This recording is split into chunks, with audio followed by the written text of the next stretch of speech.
হঠাৎ করেই আমি আমার বাসা থেকে বের হই, আর বের হই দেখি তো অনেক জঙ্গলি এসে পড়ে গেছে আমার বাসার সামনে। আসলে পরে জিজ্ঞেস করে দেখলাম যে তারা টাঙ্গাইল থেকে এসেছে এই জঙ্গলিগুলোকে খাওয়ানোর জন্য। তাদের এদিকে খাওয়ানোর অভাব পড়ছে, তো তাই এদিকে এসেছে। আসলে এখন আমি চিন্তা করে দেখলাম, বাংলাদেশটা যদি বড় না হতো তাহলে এই জঙ্গলিগুলো না খেয়ে মরতো। আসলে এটা খুব দুঃখজনক, তাই আল্লাহ বাংলাদেশটাকে বড় করে তুলেছে। তারপর আমি এক চাচাকে জিজ্ঞাসা করলাম, চাচা এই একটা জঙ্গলির দাম কত হবে?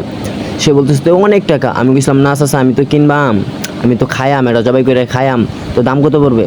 ওরা কইতেছে ভাইস্তা এটার একটা দাম তো মনে করো যে 3 লাখের উপরে পড়ে। আমি বললাম তাক চাচা, আমার খাওয়া লাগতো না। চাচা বলতেছে বাতিজা এ নিয়ে আটকায় গেলা, তোমার আর খাওয়া লাগতো না, তুমি তো এখনো বিয়েও করো নাই, মিয়া কি খাইবা না খাইবা, আগে একটা বিয়া করো তারপরে দেখো। তো হ্যালো বন্ধুরা, ভিডিওটি কেমন হয়েছে? আশা করি ভিডিওটি ভালো লেগে থাকলে ভিডিওতে একটি লাইক দিয়ে চ্যানেলটি সাবস্ক্রাইব করে দিন। আর হ্যাঁ, অবশ্যই সাথে থাকবেন এরকম ভিডিও পেতে। আসসালামু আলাইকুম।